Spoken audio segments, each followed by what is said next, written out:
बिस्मिल्लाहिर्रहमानिर्रहीम। अस्सलाम वालेकुम दोस्तों इस वीडियो में हम ख्वाजा साहब रहमतुल्लाहि तआला अलैह की ज़िंदगी में पेश आने वाले एक ऐसे वाक़ये का जिक्र करने जा रहे हैं जो अपनी नौइयत के एतबार से इस कदर अजीब व गरीब है कि इस ज़माने का मादा परस्त इंसान इस पर बहुत मुश्किल से ही यकीन करेगा। सगीरुल अक़ताब के मुसन्निफ़ ने ख्वाजा साहब की इस करामत का तफसील के साथ जिक्र किया है।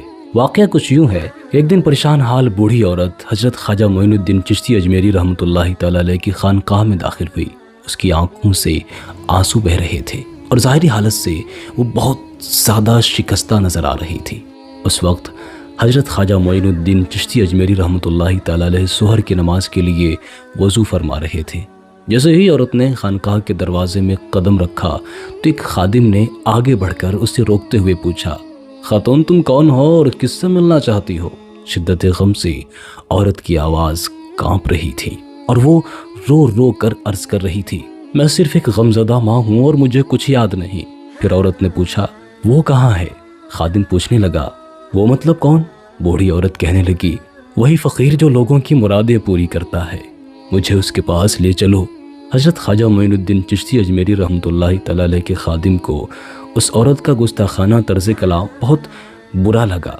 खादिम कहने लगा, खातून ये एक मर्द खुदा की खानकाह है, यहाँ अदब और एहतियात का मुजाहरा करो। औरत के चेहरे पर फैले हुए रंजो गम के साए और ज़्यादा गहरे हो गए और उसकी बेचैनी इस हद तक बढ़ गई कि खादिम को उसकी ज़हनी हालत पर पागलपन का गुमान होने लगा था।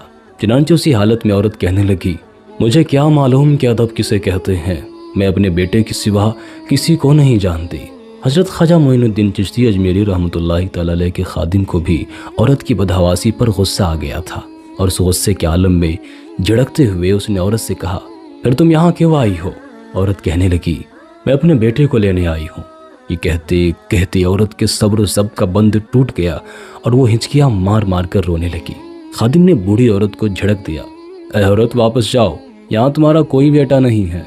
खादिम को उस अजनबी औरत की दीवानगी का पक्का यकीन हो गया था। वो जान गया था कि ये कोई पागल औरत है। फिर अचानक औरत चीखने लगी, ऐ शख्स तू कहाँ है? बूढ़ी औरत हज़रत ख्वाजा मोइनुद्दीन चिश्ती अजमेरी रहमतुल्लाहि तआला अलैह का नाम नहीं जानती थी, इसलिए आपको अजीब अंदाज में पुकार रही थी। तेरे आदमी कितने पत्थर दिल हैं, एक दुखियारी माँ को आगे जाने का रास्ता तक नहीं देते। औरत ज़ोर शोर से चीख रही थी। उसकी आवाज़ इस कदर पुरशोर थी कि खानकाह का कोना कोना गूंजने लगा था। हज़रत ख्वाजा गरीब नवाज़ रहमतुल्लाहि तआला अलैह के मुरीदों और खिदमतगारों के अलावा जितने भी हाज़रीन मौजूद थे वो सब के सब औरत की दिलखराश चीखें सुनकर चौंक पड़े थे। खुद हज़रत ख्वाजा मोइनुद्दीन चिश्ती अजमेरी रहमतुल्लाहि तआला अलैह भी हैरत ज़दा थे। हज़रत ख्वाजा गरीब नवाज़ रहमतुल्लाहि तआला अलैह ने उस खादिम को मुखातब करते हुए फरमाया जो आपको वज़ू करा रहा था, जाओ जाकर देखो ये कैसा शोर है, ये औरत कौन है और उस पर क्या मुसीबत आन पड़ी है।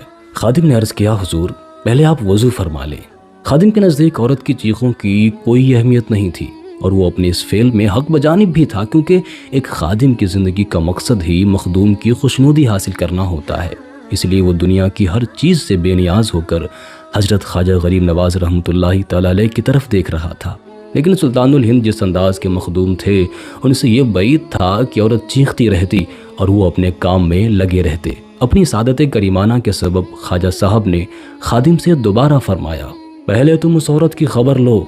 सुल्तानुल हिंद ख्वाजा गरीब नवाज़ रहमतुल्लाहि तआला अलैह बेकरार से नज़र आने लगे थे। फरमाने लगे, मैं खुद वज़ू कर लूँगा। ये कहकर हज़रत ख्वाजा साहब ने खादिम के हाथ से पानी का बर्तन ले लिया। खादिम तेज़ कदमों के साथ खानकाह के दरवाजे की तरफ चला गया और सुल्तानुल हिंद वज़ू करने लगे। औरत की पुरदर्द आवाज़ें मुसलसल सुनाई दे रही थीं, तो उन्हें मना क्यों नहीं करता, ये मुझे तेरे पास आने से रोक रहे हैं। कुछ देर बाद खादिम ने वापस आकर ख्वाजा साहब को बताया कि एक पागल औरत अपने बेटे को तलाश करती हुई खानकाह में घुस आई है। हज़रत ख्वाजा मोइनुद्दीन चिश्ती अजमेरी रहमतुल्लाहि तआला अलैह ने खादिम से पूछा, क्या उसका बेटा यहाँ मौजूद नहीं है? खानकाह में तो बेशुमार इंसान आते रहते हैं, मुमकिन है कि उनमें इस औरत का बेटा भी शामिल हो। खादिम ने इंतहाई अदब से जवाब दिया, उसके बेटे का खानकाह से कोई लेना देना नहीं है। हज़रत ख्वाजा गरीब नवाज़ रहमतुल्लाहि तआला अलैह ने खादिम को हुक्म देते हुए फरमाया, फिर भी उसे अपने बेटे को तलाश कर लेने दो, उसकी जस्तुजू से किसी को क्या नुकसान पहुँच जाएगा। खादिम कहने लगा, हज़रत वो औरत पागल है, خادم نے ہاتھ باندھ کر اس طرح کہا جیسے سلطان الہند اس کی بات کو سمجھ نہ پائے ہوں۔ حضرت خواجہ غریب نواز رحمۃ اللہ تعالیٰ علیہ نے قدرے ناگوار لہجے میں فرمایا، اگر وہ پاگل یہاں نہ آئے تو پھر کہاں جائے؟ جہاں بے شمار دیوانے آتے ہیں کہ اس کے آنے سے کیا فرق پڑ جائے گا؟ خواجہ صاحب نے اشارات و کیانات میں بہت کچھ کہہ دیا تھا، مگر خادم علم و معرفت کے ان اشاروں کو کیا سمجھتا؟ وہ تو حضرت خواجہ معین الدین چشتی رحمۃ اللہ تعالیٰ علیہ کے بدلتے ہوئے چہرے کو دیکھ کر گھبرا سا گیا تھا۔ پھر اسی بدحواسی کے عالم میں دوڑتا ہوا خانقاہ کے دروازے تک پہنچا اور دوسرے ساتھی کو خواجہ غریب نواز رحمۃ اللہ تعالیٰ علیہ کا حکم سنا دیا۔ خادم بوڑھی عورت کے راستے سے ہٹ گیا۔ اب ایک دکھیاری ماں کو حضرت خواجہ غریب نواز رحمۃ اللہ تعالیٰ علیہ کی خانقاہ میں داخل ہونے کی اجازت مل گئی تھی۔ اب عورت کی چیخیں بند ہو چکی تھی۔ وہ اپنے قریب کھڑے لوگوں کے چہروں کو غور سے دیکھ رہی تھی۔ پھر ایک خادم اس عورت کو سلطان الہند کے پاس لے گیا۔ خواجہ صاحب کو دیکھتے ہی بے چین حال عورت آپ کے قدموں سے لپٹ گئی اور گریہ وزاری کرنے لگی۔ عورت کہنے لگی، میں تیرے پاس اپنا بیٹا لینے آئی ہوں۔ لوگ کہتے ہیں کہ تیری دعاؤں میں بڑا اثر ہے، تیری دعا سے مجھے میرا کھویا ہوا بیٹا مل جائے گا۔ حضرت خواجہ معین الدین چشتی رحمۃ اللہ تعالیٰ علیہ نے بوڑھی عورت کو تسلی دیتے ہوئے فرمایا، تمہارا بیٹا کہاں ہے؟ عورت ہچکیوں سے رونے لگی، میرے بیٹے کے ساتھ ناانصافی ہوئی ہے، حاکم شہر کے حکم سے اس بے گناہ کو قتل کر دیا گیا ہے۔ حضرت خواجہ معین الدین چشتی اجمیری رحمۃ اللہ تعالیٰ علیہ نے اداس لہجے میں فرمایا، تو پھر تم قیامت کے دن کا انتظار کرو، وہ دن جب ساری ناہمواریاں دور کر دی جائیں گی، ظالموں اور سرکشوں کو پیشانی کے بالوں سے پکڑ کر اللہ رب العزت کی عدالت کے سامنے لایا جائے گا۔ پھر کسی کی سفارش اور کسی کا اقتدار باقی نہیں رہے گا۔ ناانصافی کا شکار ہونے والے اپنی آنکھوں سے دیکھ لیں گے کہ کرسی کیا ہوتی ہے، عدالت کسے کہتے ہیں اور انصاف کیا ہوتا ہے۔ جو اس جہان فانی میں محروم رہے وہ اس دنیا میں بامراد ہوں گے۔ تم وقت معلوم کا انتظار کرو، وہ عادل حقیقی تمہارے بیٹے کے ساتھ بے انصاف ضرور کرے گا۔ اس سنگین حادثے نے عورت کا صبر و قرار چھین لیا تھا۔ بوڑھی عورت کہنے لگی، وہ دن تو بہت دور ہے، میں تیرے پاس فریاد لے کر آئی ہوں کہ مجھے اسی زمین پر انصاف چاہیے۔ حضرت خواجہ معین الدین چشتی رحمۃ اللہ تعالیٰ علیہ آہستہ سے فرمانے لگے، خاتون میں ایک مسافر ہوں جو خود برسوں سے خدا کی تلاش میں در در بھٹک رہا ہوں۔ میں اس شہر کا حاکم نہیں کہ کسی کی فریاد سنوں اور پھر جانے والا تو جا چکا ہے، اس کی رخصت سے پہلے خبر ہو جاتی تو یہ عاجز بندہ اپنے اللہ سے دعا کرتا۔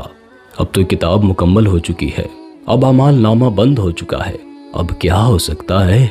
اول بھی صبر ہے، آخر بھی صبر ہے، یہی درد کا درما ہے اور یہی غم کا علاج ہے۔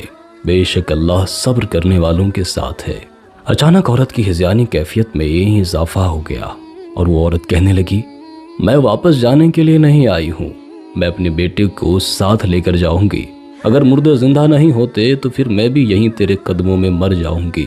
اپنے بچے کے بغیر یہ زندگی ایک بوجھ ہے، اگر وہ واپس نہیں آ سکتا تو پھر میری موت کے لیے اپنے دونوں ہاتھ کو اٹھا دے، خدا تیری دعا ضرور سنے گا۔ بوڑھی عورت اپنے ہوش و حواس کھو چکی تھی۔ وہ دیوانہ وار آگے بڑھی اور اس نے خواجہ صاحب رحمۃ اللہ تعالیٰ علیہ کے دامن کو پکڑ لیا۔ حضرت خواجہ معین الدین چشتی اجمیری رحمۃ اللہ تعالیٰ علیہ کچھ دیر تک گہری سوچ میں ڈوبے رہے۔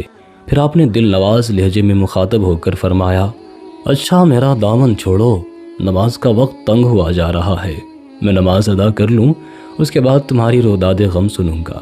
عورت نے خواجہ غریب نواز رحمۃ اللہ تعالیٰ علیہ کا دامن چھوڑ دیا۔ پھر آپ نے نماز کی امامت کی اور اس کے بعد بوڑھی عورت کی طرف متوجہ ہوئے۔ بوڑھی خاتون ہچکیوں کے ساتھ اپنی داستان غم سنانے لگی، میں ایک غریب بیوہ عورت ہوں، شوہر نے دنیا سے رخصت ہوتے وقت 2 سالہ شیرخوار بچہ چھوڑا تھا، میں نے محنت مزدوری کر کے اس کی پرورش کی، پھر جب وہ جوان ہوا تو اسے حاکم شہر کا اندھا قانون کھا گیا۔ ایک رئیس زادے نے ایک غریب نوجوان کو قتل کر دیا۔ مارا جانے والا میرے بچے کا دوست تھا، چشمدید گواہوں نے قتل کا الزام میرے بیٹے کے سر پر ڈال دیا۔ میں نے عدالت میں جا کر انصاف چاہا مگر قانون بھی بہرا تھا اور انصاف کرنے والا بھی۔ آخر اس رئیس زادے کو بچانے کے لیے میرے بیٹے کو پھانسی پر چڑھا دیا گیا۔ میں اس کی لاش مقتل میں چھوڑ کر تیرے پاس چلی آئی ہوں۔ لوگوں نے مجھے تیرا پتہ بتاتے ہوئے کہا تھا کہ اللہ تیری دعائیں سب سے زیادہ سنتا ہے۔ یہ کہہ کر عورت نے حضرت خواجہ غریب نواز رحمۃ اللہ تعالیٰ علیہ کی طرف मुल्तजी नज़रों से देखा। एक तो औरत का गमंगेज़ बयान, दूसरा उसकी सादगी, और फिर हज़रत ख्वाजा गरीब नवाज़ रहमतुल्लाहि ताला अलैह का हुस्न सन। ख्वाजा साहब रहमतुल्लाहि ताला अलैह के चेहरे का रंग बदलता जा रहा था और फिर आपके होंठों से एक सर्द आह निकली। औरत ने हज़रत ख्वाजा गरीब नवाज़ रहमतुल्लाहि ताला अलैह को बहुत तकलीफ़ में मुब्तला कर दिया था। वो आपसे कैसे दुआ की तालिब थी जिसका किसी अल्लाह वाले की ज़ुबान पर आना बज़ाहिर मुमकिन नज़र नहीं आता था।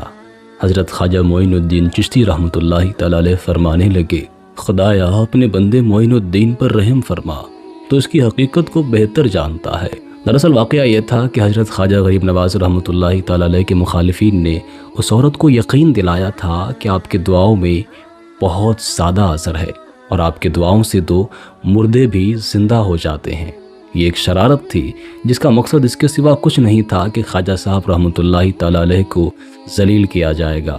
एक गमज़दा माँ आपके पास फरियाद लेकर जाएगी और फिर जब आप कुछ नहीं कर पाएंगे तो आपकी ज़ात एक तमाशा बन करके रह जाएगी।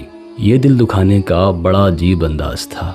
सुल्तानुल हिंद हज़रत ख्वाजा गरीब नवाज़ रहमतुल्लाहि ताला अलैह बहुत देर तक आंखें बंद किए बैठे रहे। आपके चेहरे मुबारक पर अज़ियत और तकलीफ़ के आसार साफ साफ दिखाई दे रहे थे।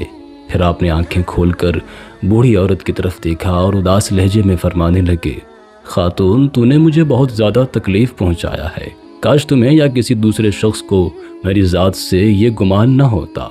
लोग ये कह देते कि मोइनुद्दीन इस शहर में सबसे ज़्यादा गुनहगार शख्स है, खुदा उसकी कोई दुआ कबूल नहीं करता।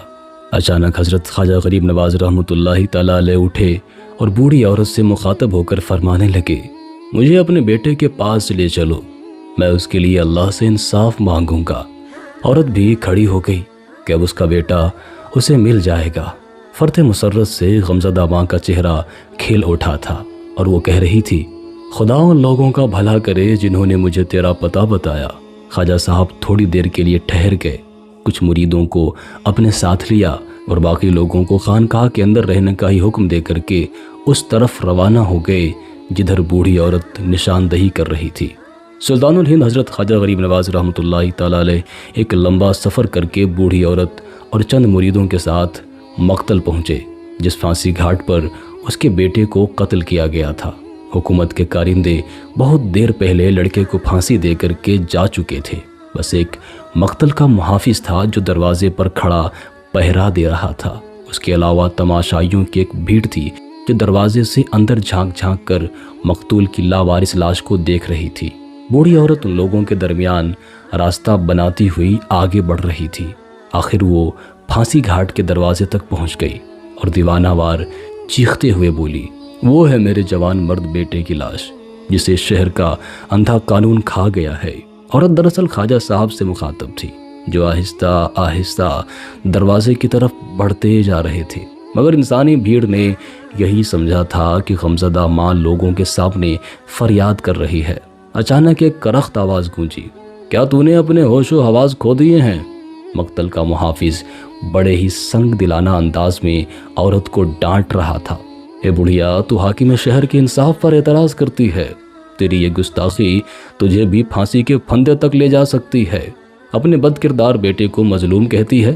अरे ये तुझ पर हाकिम वक्त का एहसान है कि तेरे बेटे को गोरो कफन मैसर आ जाए, वरना उसकी लाश को कुत्ते खा जाते। इसी दौरान हज़रत ख्वाजा मोइनुद्दीन चिश्ती रहमतुल्लाहि ताला अलैह इंसानी भीड़ से निकलकर फांसी घाट के दरवाजे पर ज़ाहिर हुए और पहरेदार को मुखातब करके फरमाने लगे, अगर तुम इस औरत से अमली हमदर्दी नहीं अदा कर सकते तो कम से कम अपनी ज़ुबान से चंद मीठे कलिमात अदा करके ही शरीक गम हो जाओ। अरे आज इस खातून पर जो आफत टूटी है वही मुसीबत कल किसी दूसरे इंसान पर भी नाजिल हो सकती है। इससे पहले कि तमाशा करने वाले खुद तमाशा बन जाएं, उन्हें अपना मुहासबा कर लेना चाहिए। हज़रत ख्वाजा गरीब नवाज़ रहमतुल्लाहि ताला अलैह की ज़ुबान से अदा होने वाले अल्फाज में अजीब सी तासीर थी कि सुनने वाले हैरत सदा होकर रह गए थे। मक्तल का जाबिर और जालिम मुहाफिज भी पत्थर की तरह जम सा गया था। हज़रत ख्वाजा गरीब नवाज़ रहमतुल्लाहि ताला अलैह ने फांसी घाट के मुहाफिज को दोबारा मुखातब करते हुए फरमाया, हम इस लड़के को ले जाने के लिए ही आए हैं, अब तुम्हें मज़ीद सहमत बर्दाश्त नहीं करना पड़ेगी। हाकिम शहर की नाइंसाफियों का बयान करने वाली ये गमज़दा औरत भी कुछ देर बाद यहाँ से चली जाएगी, फिर तुम भी आज़ाद हो जाओगे, तुम्हारा हाकिम भी और तुम्हारा कानून भी। ये कहकर सुल्तानुल हिंद मख्तल में दाखिल हो गए। औरत और चंद खादिम भी आपकी तकलीद में पीछे पीछे थे। तमाशाई तो पहले ही हजरत ख्वाजा गरीब नवाज रहमतुल्लाहि तआला अलैह को देखकर पत्थर के मुजस्समों की तरह जम से गए थे। रहा मुहाफिज तो उसकी हालत भी इंसानी हुजूम से अलग नहीं थी। वो भी खामोशी से एक ऐसे अजनबी शख्स को जाते हुए देख रहा था जिसके आगे उसकी बोलने की सारी सलाहियतें छिन गई थीं। अजनबी दरवेश ने 4 लफ्ज़ों में ही उसके हाकिम और कानून की दरिंदगी को बेनकाब करके रख दिया था, मगर मुहाफिज इंतहाई कोशिश के बावजूद किसी बात का जवाब नहीं दे पा रहा था। फांसी घाट के मुहाफिज ने अपने जाबिर हाकिम का रोब और जलाल भी देखा था, मगर हजरत ख्वाजा गरीब नवाज रहमतुल्लाहि तआला अलैह के जबर और जलाल के सामने उस हुक्मरान की कोई हैसियत ही बाकी नहीं थी। मुहाफिज मुसलसल सोच रहा था कि आखिर ये सादा कपड़ों में मलबूस शख्स है कौन जिसकी हैबत से उसकी रूह तक लरस रही है। हर तरफ एक मौत की खामोशी छाई हुई है और तमाम बेचैन निगाहें हजरत ख्वाजा मोइनुद्दीन चिश्ती रहमतुल्लाहि तआला अलैह का ताक़ुब कर रही थीं। फिर लोगों ने देखा कि सुल्तानुल हिंद मकतूल की लाश के करीब जाकर ठहर गए। खुद्दाम आपके पीछे खड़े थे। गमज़दा औरत अपने जज्बात पर काबू न रख सकी और वो बेख्तियार बेटे की मुर्दा जिस्म से लिपट गई। पूरा मक्तल उसके शोरे मातम से गूंज रहा था। हजरत ख्वाजा गरीब नवाज रहमतुल्लाहि तआला अलैह बहुत देर तक गौर से मरने वाले उस नौजवान के चेहरे को देखते रहे। सुल्तानुल हिंद ने आसमान की तरफ देखा और अपने खुद्दाम से फरमाया, असर का वक्त हो गया है, नमाज अदा कर ली जाए। पीर मुर्शिद का हुक्म पाते ही मुरीदीन ने ज़मीन पर अपने अपने रुमाल बिछा दिए। सुल्तानुल हिंद इमामत के लिए आगे बढ़े। एक खादिम ने तकबीर कही और चंद मुसलमानों पर मुश्तमिल एक मुख्तसर सी जमात ने नीयत बांध ली। फांसी घाट में नमाज अदा की जा रही थी। हजरत ख्वाजा गरीब नवाज रहमतुल्लाहि तआला अलैह ने सलाम फेरा और दुआ के लिए अपने दोनों हाथ उठा दिए। ऐ अलीम खबीर, तू बेहतर जानता है कि मैं कौन हूँ। लोग कहते हैं कि मुझे तुझसे निस्बत है, काश तेरी बारगाह में मुझे भी ये शर्फ हासिल हो जाए। लोग ये भी कहते हैं कि तू सबसे ज़्यादा मेरी दुआएं सुनता है। तेरे इज्जत व जलाल की कसम, मैंने इनसे ऐसी कोई बात नहीं कही है। ये लोग जोश अक़ीदत में हद से गुजर गए हैं। मैं तो तेरा वही मोइनुद्दीन हूँ जिसे दुनिया में तेरे ही करम के हवाले से पहचाना जाता है। मैं अपनी हकीकत से वाकिफ़ हूँ, मगर ये गमज़दा माँ मुझे तेरा वास्ता देकर यहाँ तक ले आई है। इसके हुस्न ज़न को बरकरार रख। मक्तल भी तेरे हुक्म से आबाद होते हैं और बज़्म हयात भी तेरे इशारे से ही सजाई जाती है। खुद्दाम ने सुल्तानुल हिंद की ये मुख्तसर सी दुआ सुनी तो उनकी आँखें अश्क बहाने लगी। उन्होंने आज तक किसी मांगने वाले की आवाज़ में ऐसा दर्द नहीं महसूस किया था। दुआ मांगकर हजरत ख्वाजा गरीब नवाज रहमतुल्लाहि तआला अलैह उठे और मकतूल की लाश के करीब जाकर खड़े हो गए। कुछ देर तक उस बेहिस और हरकत नौजवान को देखते रहे, फिर अपनी लाठी से मकतूल की गर्दन को छूते हुए फरमाने लगे, अगर तू मजलूम है तो खुदा के हुक्म से ज़िंदा हो जा। अभी सुल्तानुल हिंद रहमतुल्लाहि तआला अलैह के मुंह से अल्फाज निकले ही थे कि मकतूल के जिस्म में हल्की सी हरकत पैदा हो गई और फिर उसने आंखें खोल दी। दूसरे ही लम्हे वो दोनों माँ बेटे हजरत सुल्तानुल हिंद के कदमों से लिपटे हुए थे। हजरत ख्वाजा गरीब नवाज रहमतुल्लाहि तआला अलैह फरमाने लगे, जाओ बस इंसाफ हो गया, मुझ गुनहगार को और ज़्यादा तमाशा ना बनाओ। सारी ज़िंदगी उस खुदा का शुक्र अदा करते रहो जो हर चीज़ पर कादिर है। ये कहकर आप रहमतुल्लाहि तआला अलैह तेज़ रफ्तारी के साथ मक्तल से बाहर तशरीफ़ ले आए और अपनी खानकाह की तरफ रवाना हो गए। दोस्तों, अल्लाह तबारक व तआला अपने औलियाए किराम को बेबहा ताकत व क़ुव्वत से नवाजता है। जब उनके हाथ अल्लाह ताला की बारगाह में उठ जाते हैं तो अल्लाह ताला उनकी दुआओं को रद्द नहीं फरमाता। कहने वाले ने क्या खूब कहा है, निगाहे वली में वो तासीर देखी, बदलती हज़ारों की तकदीर देखी। अल्लाह ताला से दुआ है कि वो हम सबको औलियाए कामिलीन से अक़ीदत रखने की तौफ़ीक़ नसीब फरमाए और उनके जैसे ही काम करने की तौफ़ीक़ नसीब फरमाए। आमीन सुम्मा आमीन। अस्सलामु अलैकुम।